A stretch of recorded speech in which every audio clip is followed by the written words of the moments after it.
Olá, como está? Como foi a sua semana?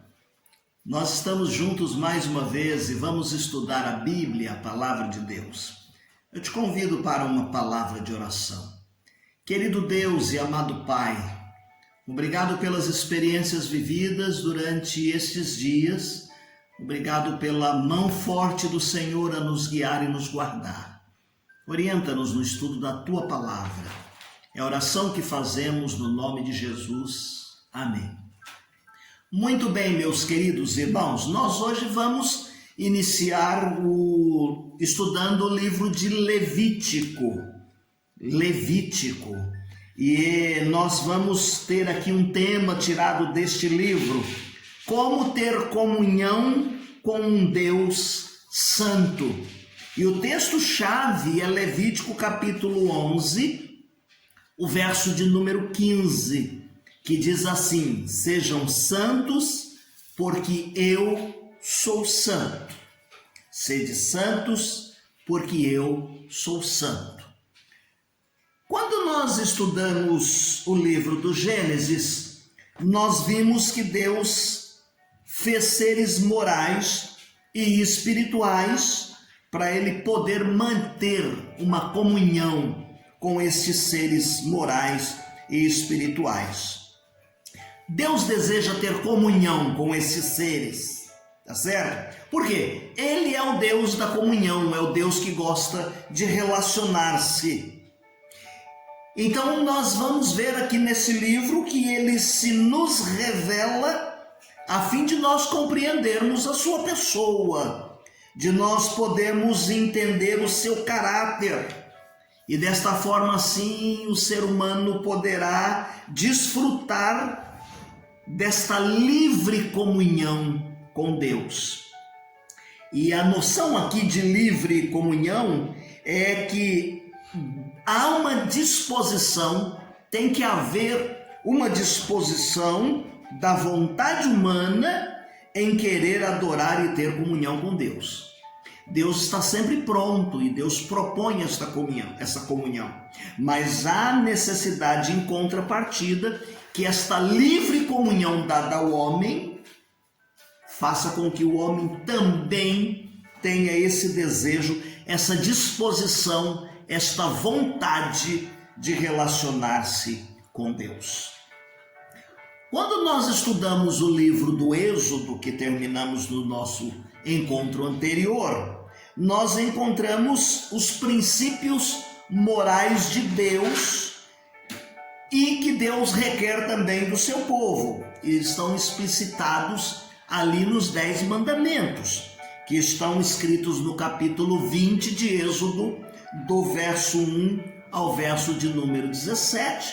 Você pode encontrar também no livro de Deuteronômio, capítulo 5, do verso 7 ao verso de número 21.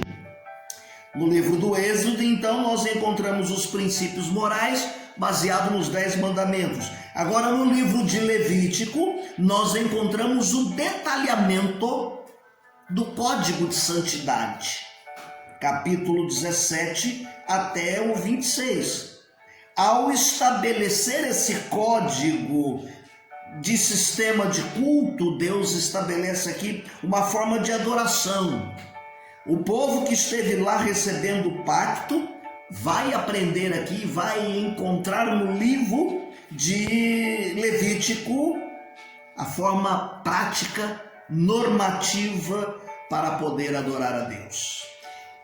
É preciso seguir as instruções do código, que é uma coisa imprescindível para manter esta comunhão com Deus. Ao mesmo tempo, quando nós estudamos Levítico, nós vamos ver o sistema sacrificial estabelecido por Deus. Era uma forma que Deus aqui usa a fim de que o povo de Israel pudesse também se estruturar, certo? Pudesse também se estruturar.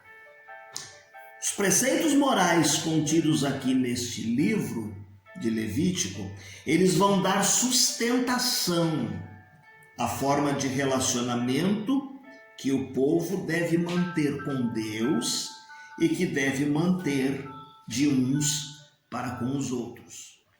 Vamos falar um pouquinho a respeito do título do livro. A palavra Levítico é derivada do grego, vem da Septuaginta.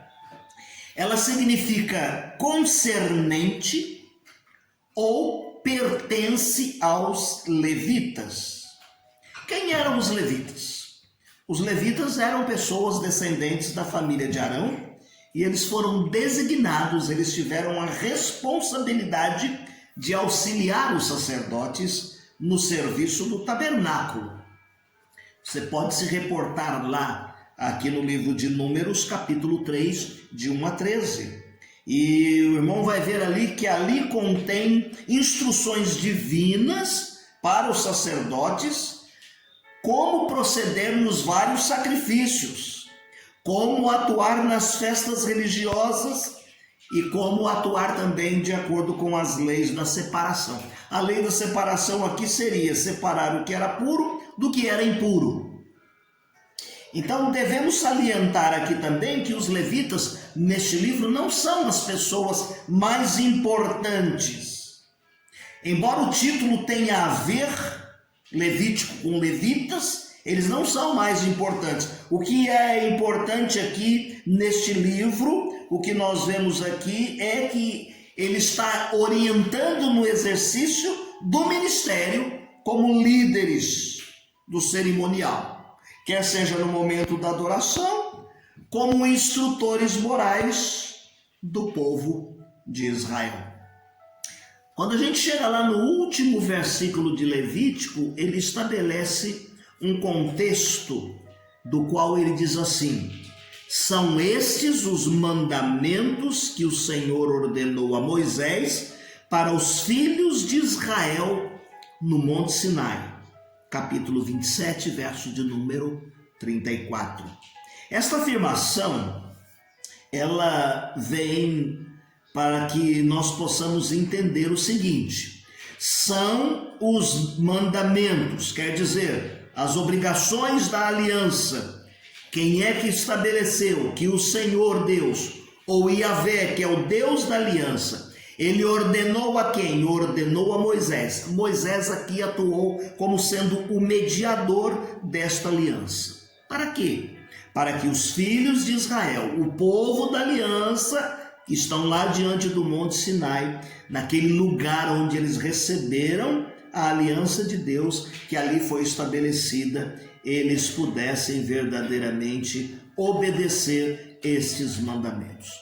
Então, são esses os mandamentos que o Senhor ordenou a Moisés para os filhos de Israel no Monte Sinai. Qual o propósito e o tema? A preocupação central do livro de Levítico é comunicar a santidade maravilhosa do Deus de Israel e delinear os meios pelos quais o povo poderia ter acesso a Deus, ir até Deus. Isso está de acordo aqui com o grande tema que nós encontramos no Pentateuco. É o tema central da aliança do Pentateuco. Esse tema descreve o relacionamento que existe entre o Senhor de Israel como um grande rei. Relacionamento esse como um povo vassalo, como um povo servo. Então Deus se apresenta como um grande rei diante dos servos, diante daquele que será adorado, diante daqueles que vão prestar serviço e vão prestar a adoração. Da mesma forma, meus queridos irmãos, nós vemos aqui que o servo, que é o povo de Deus, ele vai seguir determinados protocolos. Assim como nós vemos o ser humano, quando vai diante de uma autoridade, há todo um protocolo a ser seguido, há todo um procedimento a ser realizado. Assim será o relacionamento do povo para com Deus. Por quê? Porque abriu-se um abismo entre o povo e Deus. E esse abismo só será transposto com a confissão da indignidade do povo. E essa indignidade aqui, ela vai ser demonstrada através da observância dos ritos, através deles perceberem que eles são indignos, e então através dos ritos e das cerimônias prescritas no livro de Levítico, eles terão uma pré-condição de comunicarem-se com esse Deus, o Senhor da comunhão. Para ter comunhão com Deus, era preciso que o povo tivesse uma vida de santidade. Aliás, até hoje nós aprendemos, e esse pedido ecoa: sede santos, como é santo o vosso Pai que está no céu. Ou como diz Levítico, sede santo, porque eu sou santo. Vamos falar um pouquinho a respeito do sistema sacrificial que aparece aí no livro de Levítico. É um livro de sacrifícios, Levítico. Alguma coisa que vai mostrar aqui sacrifícios de sangue. Para alguns hoje esse tema seria muito repulsivo. A mente moderna, a mente humana repele e rechaça esse tipo de tema. Porque as pessoas hoje querem uma religião sem sangue, uma salvação sem sacrifício, uma fé sem compromisso. Contudo, isto é impossível e será sempre impossível. No capítulo 16 de Levítico, talvez seja esse o capítulo-chave do livro, nós vemos estas coisas acontecendo. E no capítulo 17 vai tornar-se bem claro esta ordenança, esse mandamento de Deus. E eu gostaria de me reportar aqui ao capítulo que eu disse, o capítulo de número 11 de Levítico, capítulo de número 17, o verso é o de número 11, em que nós vamos encontrar o cerne desta questão, a parte central do qual nós vamos perceber esta questão aqui de que o texto está nos falando neste momento. Levítico capítulo 17, o verso de número 11, diz assim a palavra de Deus: porque a vida da carne está no sangue, eu vou-lo tenho dado sobre o altar para fazer expiação pela vossa alma, porquanto é o sangue que fará expiação em virtude da vida. Então, quando a religião hoje talvez não aceitaria muito esse tema, aqui nós temos que entender a presença do sangue como algo que vai realizar a expiação. E a palavra expiação aqui significa cobrir. Cobrir. Aparece 45 vezes esta expressão no livro. No Antigo Testamento, o sangue dos sacrifícios do Antigo Testamento, eles não eliminaram completamente o pecado. Havia o momento do sacrifício, do imolar dos animais, do derramar do sangue, do queimar como cheiro suave para chegar diante de Deus, mas esse sacrifício aqui não anulava completamente os pecados, não eliminava os pecados completamente. Você pode ler lá em Hebreus capítulo 10, de 1 a 18. Quando foi que isso aconteceu? Aconteceu quando Jesus Cristo veio para ser o Cordeiro de Deus que tira o pecado do mundo. Aí sim o sacrifício foi feito uma única vez.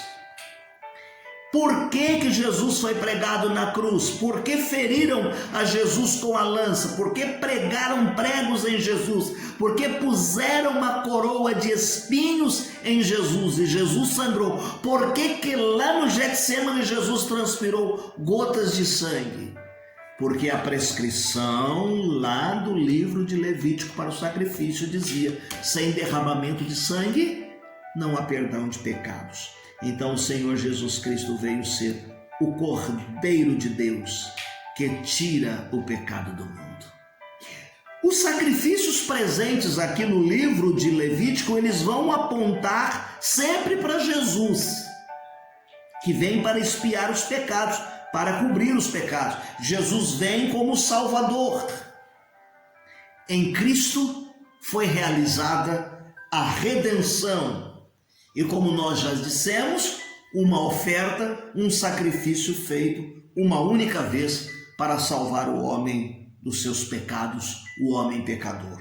Agora, era preciso ter fé. Fé na palavra de Deus. É a fé quem salva. Nós somos salvos pela fé, mediante a graça de Cristo Jesus. Davi sabia isto.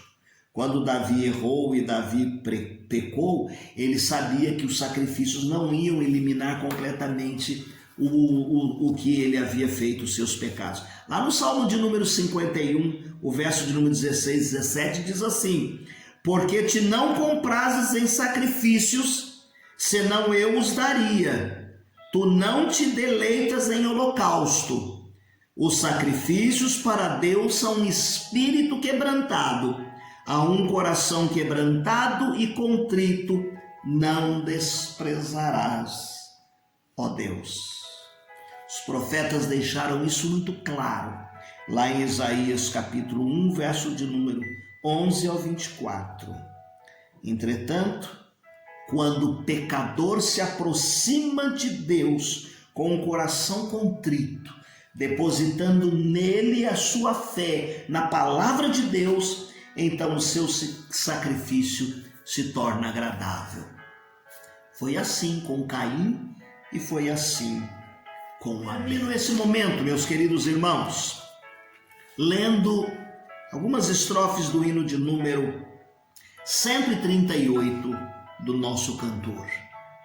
Sábia e justa, santa e pura é a lei do meu Senhor, que corrige a vida impura do perdido pecador.